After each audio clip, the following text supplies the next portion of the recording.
Ladies and gentlemen, welcome to the Bold Analysis. Today, I was really shocked by the stories of abunuasis from the outgoing IBC commissioners. They have tried, while giving their post-election audit report, they're trying to say what exactly happened. And our statement or a revelation from one of the commissioners really shocked me. And I'm wondering where really we had an election. I'm tempted to conform and agree with the words of Raphael Tuju at one point, who was saying that IBC commissioners, he had engaged them previously, and at one point he actually thought he was meeting auctioneers. Because what is emerging is that they had to go to some undisclosed location and vanish after rushing to announce the results. I want you to listen to this clip, and it's a very disappointing statement from this commissioner. I am wondering. We recall the Bomas drama, and I wish to thank the Bomas choir. Even when objects were flying left, right, center, some of those objects actually injured us physically. The choir kept on singing. I wish to thank them for that. After the Bomas announcement of the results, I recall going into Siberia in my own country together with Commissioner Molu and CEO Marjan. We went into hiding. We had to put off our phones, leave them in Bomas, send away our security, and we rode in Anoa to a known location. Our only contact to Kenya and the world was the television, just to check whether you were killing each other or you were celebrating. And after 3 days of hiding, we realized Kenyans had moved on. And we said we can no longer hide. So those are all the...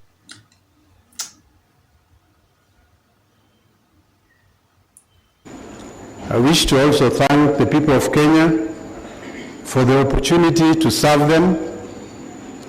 It's been 6 years full of trials and tribulations. You all remember the irreducible minimums, of which among the staff, I was number one in the list of the people to go.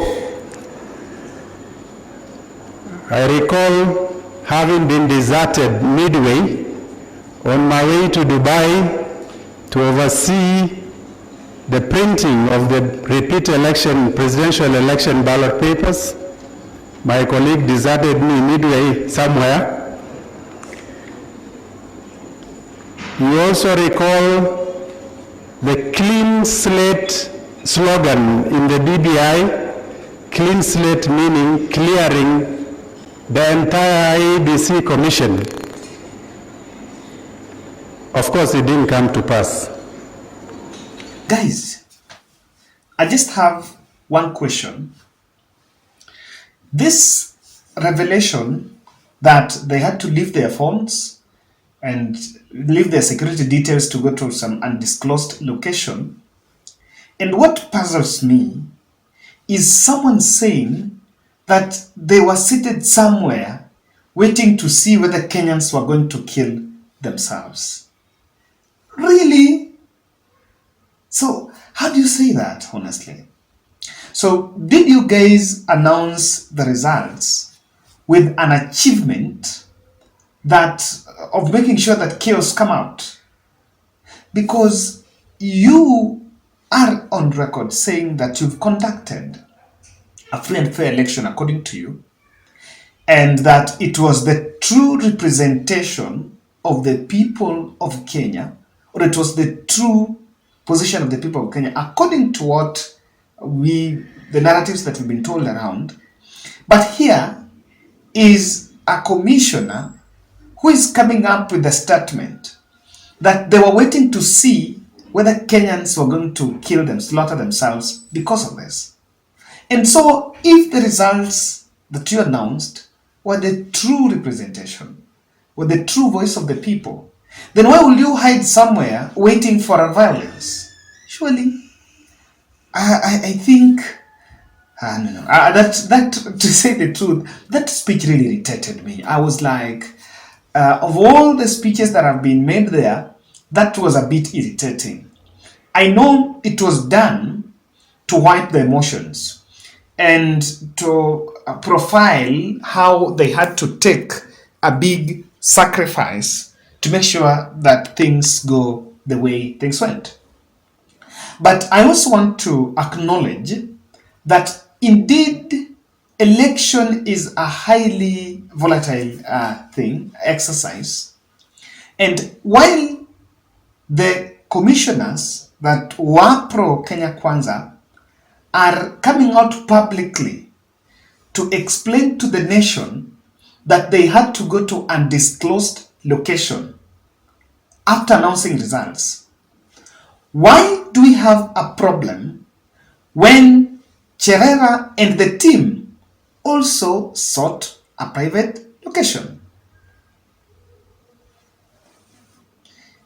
There was, and Chereras are being asked a question that, and it was successfully profiled, that they went to an apartment in Yaya, and while in this apartment, they were receiving guests, some of which were from Azimio la Umoja, and there was also a report of some Kenya Kwanza team going on there.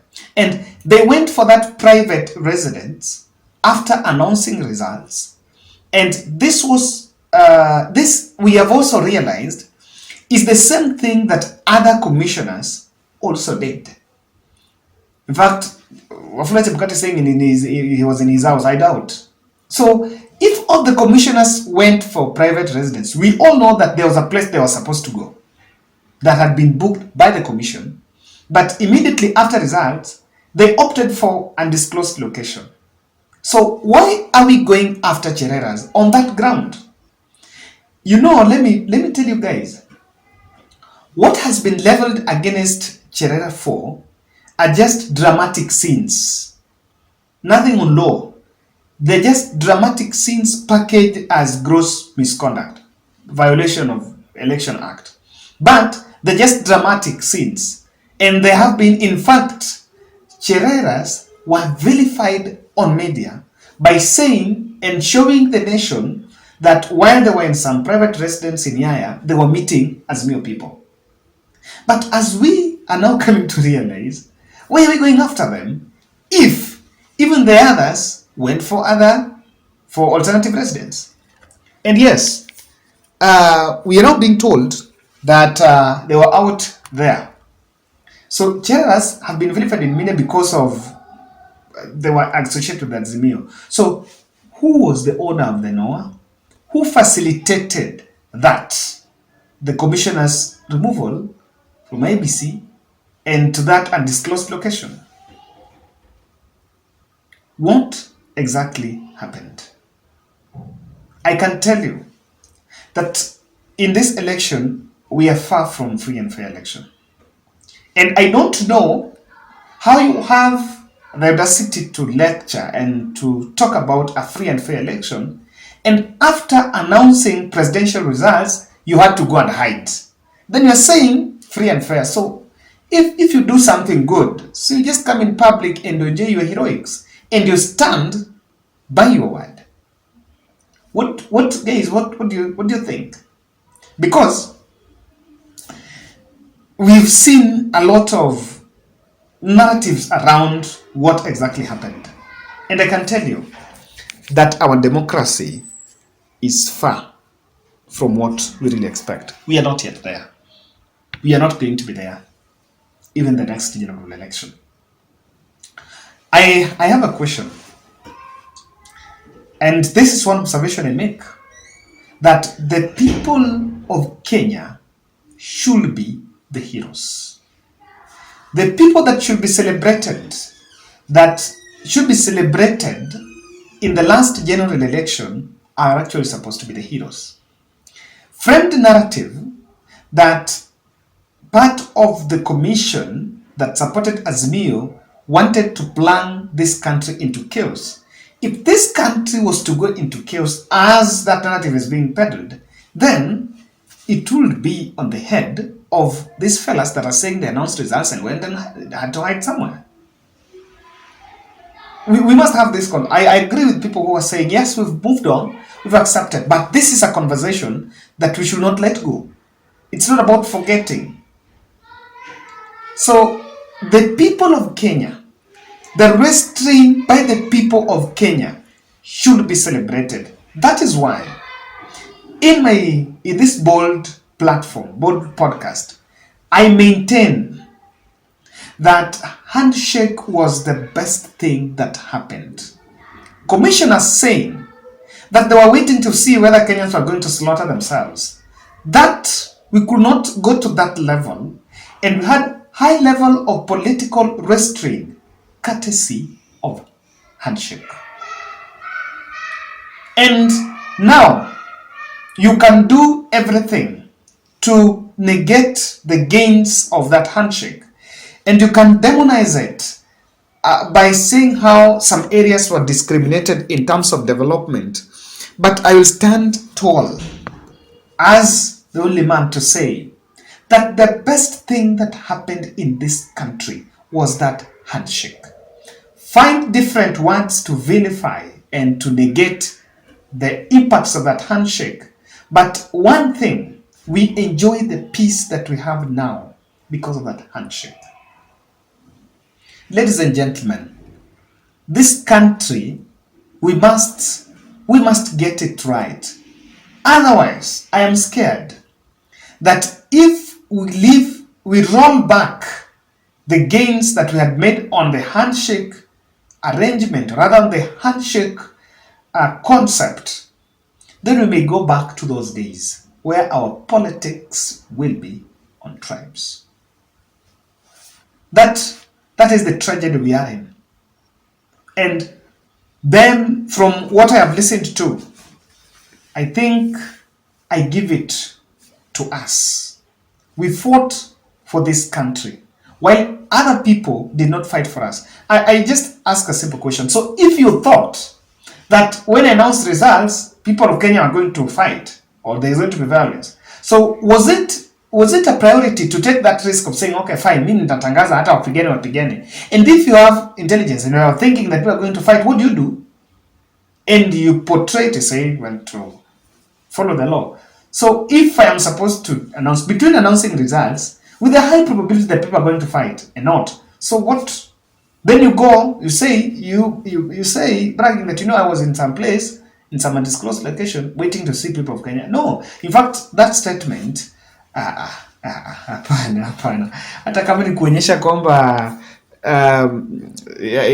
things were tough, but that's not it. Now, ladies and gentlemen, the discussion about free and fair election will not materialize, and it doesn't hold any sense. In fact, the discussion about we had an election successfully, we are just blinding ourselves. In fact, we're just taking our hands and blocking our eyes not to see. But if you remove your eye, you see it. That Kenya Kwanza had a faction of commissioners that were with them. Azimio la Umoja had a faction of commissioners that were with them. That is the biggest tragedy we have on our electoral body. It did not start with 2022, and it's not going to end with 2022. And so that is why I say that instead of personalizing election reforms, I've seen discussion about how we're going to appoint the next commissioners. Instead of us blinding ourselves, we must face the reality. We don't have a commission. We have people that represent other interests. That's why one faction that would represent one interest, side of the interest, the other might represent the other side of interest. But if we sit comfortably here saying, oh, okay, we have election, not it. So in terms of election reforms, we should look at it. How would we separate politics from it? How are we going to do it? And the statement by these commissioners to me show one thing, that the foreign influence was real. I may be wrong, but some 5 or 10 years to come, when these poll officials or someone might write a book about Bomas, you'll be surprised to realize that maybe some of these people, commissioners who say they vanished in some private cars, could have got refuge in one of the embassies.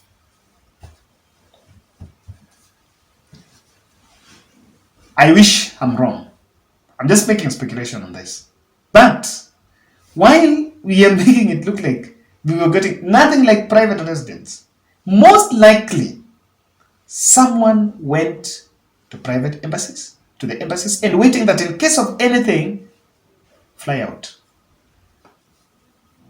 So the level of the influence is high. Remember, days before the results and around that present, we saw a lot of presence of the Caucasian guys around Bomas of Kenya. And that has been the trend.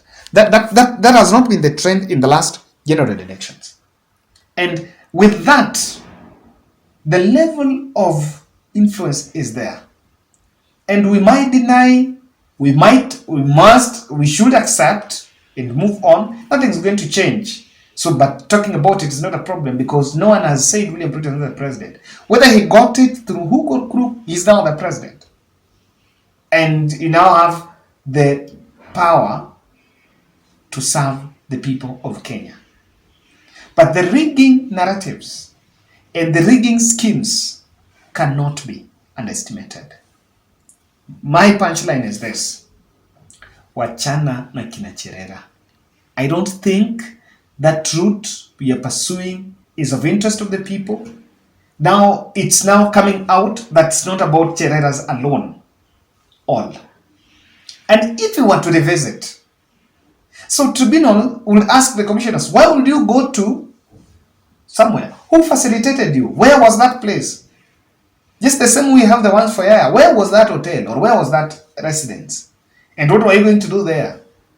And why are you making statements that you wanted to see, you're waiting to see? And if the people of Kenya are going to fight, so what were you going to do? Were you going to come back and say those results are fake? Or what is it? Guys, on the last election, we got it wrong. Nothing like free and fair. I support the words of Raphael Tuju. We forget, we move on, but I agree, it's not about forgetting. Because that was 2022, it might be about Raila. How about next? It's about you.